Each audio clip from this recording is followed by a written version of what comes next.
Een 21-jarige man uit Droegeham is juist op het leven gekomen bij een ongeluk in Boetenpost.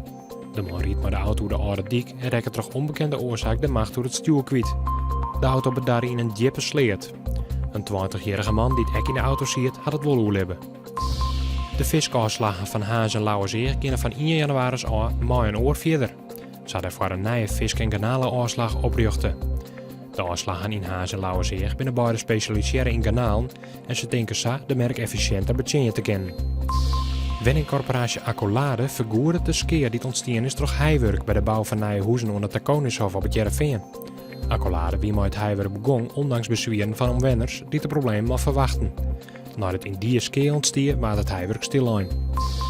Klanten van de voedselbank kunnen vergeest naar Theater de Lawaai in Drachten. Alle net verkochte stoelen bij een voorstelling worden beschikbaar gesteld van mensen die gebruik maken van de voedselbank.